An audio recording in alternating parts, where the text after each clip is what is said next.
Tijdens de uitvaart van de gewezen president Chandrika Persat Santokhi gaf de heer Mohammed Irfan Ali, president van Guyana, aan dat het hem diep raakte wanneer hij terugdenkt aan hun vriendschap en het ontvangen van dit droevig bericht. Hij sprak verder over hun samenwerking en hoe hij de ex-president als persoon heeft ervaren. Ook sprak hij zijn dank uit voor de samenwerking die zij hebben gehad.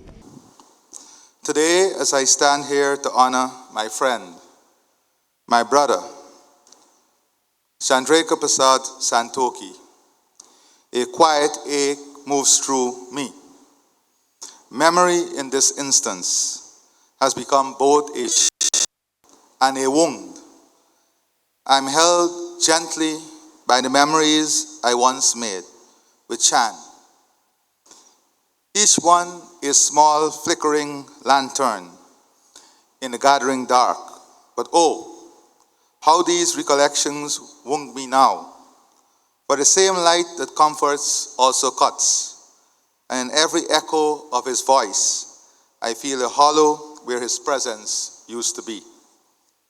I'm drawn back to the very first moment we met as leaders, when something passed between us, not spoken, only felt. A chemistry, and as two gentlemen, untouched by ambition. It was not forced nor fashioned by ceremony. It was simply there.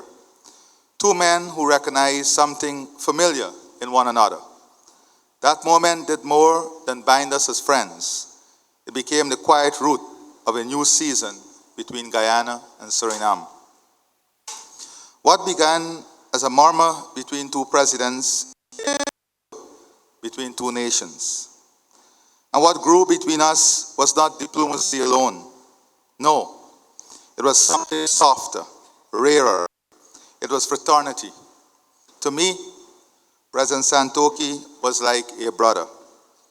When he first took office, he moved not with haste, but with clarity, like a man who had already read a map of his own heart.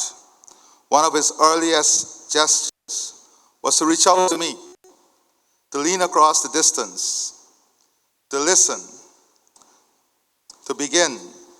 And in that reaching, he did not simply change a tone. He turned the page of vision itself.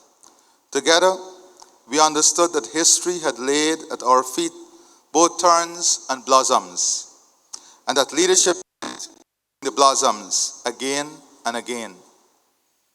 He had no patience for narrow ways. When both nations stepped into the glare of the world as new children of oil, others whispered in rivalry of quiet games played in shadow, but Santokhi would have none of it.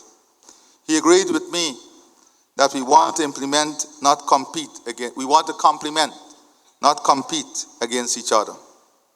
These words became a kind of creed, soft, yes, but stronger than iron, reshaping how we saw each other and how we should walk toward tomorrow.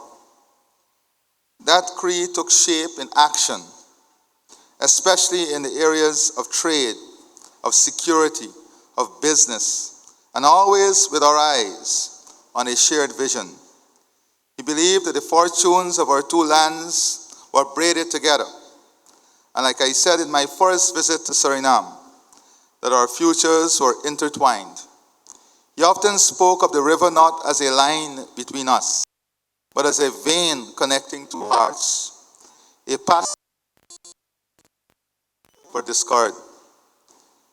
Chandrika Persat Santokhi knew the true partnership between states must live in and through people, markets, in the small boats traversing the river that links us.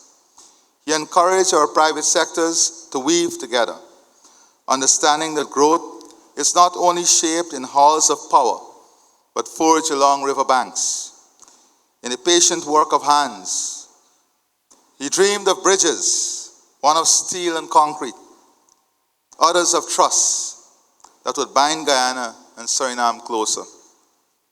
And always, he returned to a simple, aching truth. that what we build must rest on fairness and mutual care. He reminded us that small states standing shoulder to shoulder can reach what neither could ever touch alone.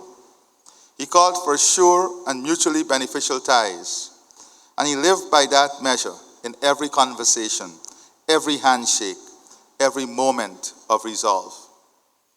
What made him exceptional was not only the words he chose, but the silence he held.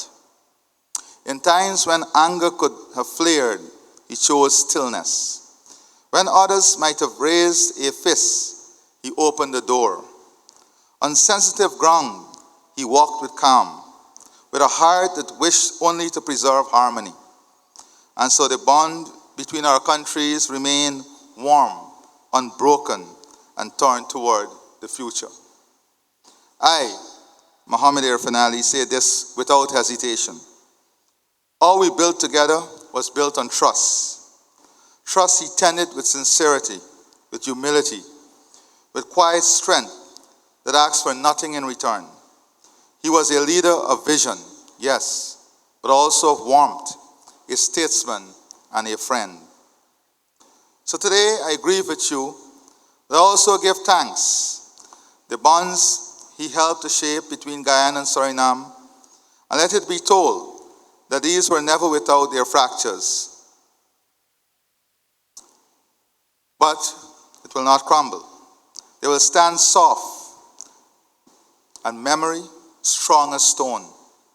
These relations will tell us what is possible when leadership bows not to rivalry, but to respect, not to division, but to unity.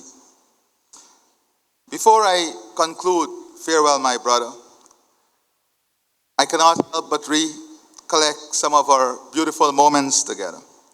Very simple moments when the cameras were all gone and the lights all faded. Mia Motley, Santoki, and I will go to our simple selves, reaching for the simplest of food that will take us through the night. Yes, we built a friendship at CARICOM meetings through which sleep never came to our eyes.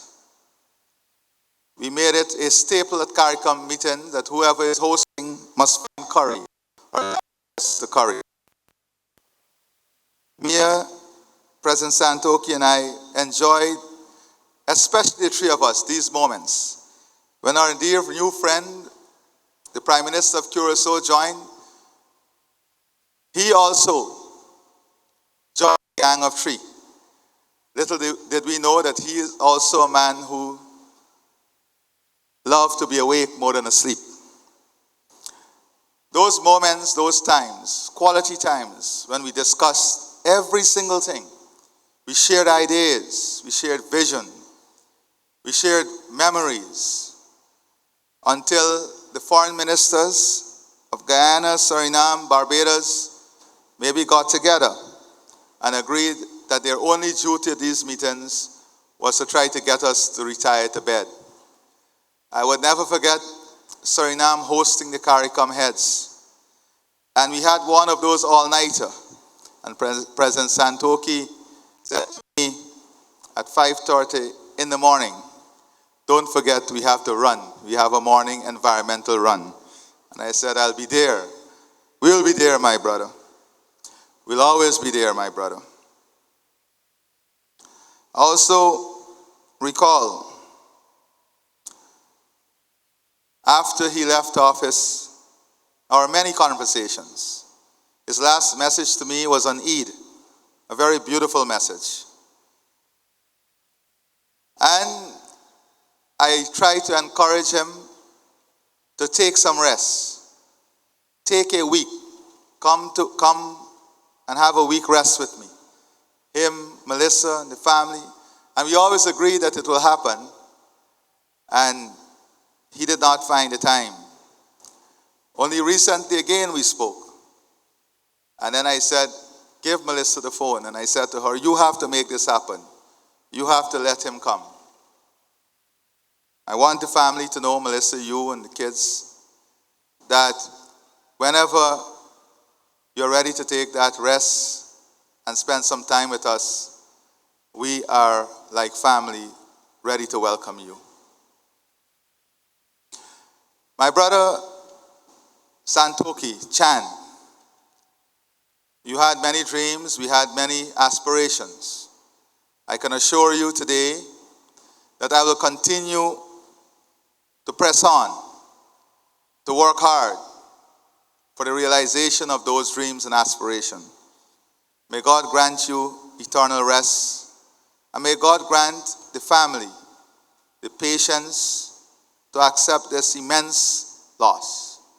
May He strengthen you in faith and give you the comfort in knowing that Chan, President Santoki, lived a life of service, humility, honor, and dignity for his country and the people of Suriname. May God bless all of you and all the people of Suriname. Thank you.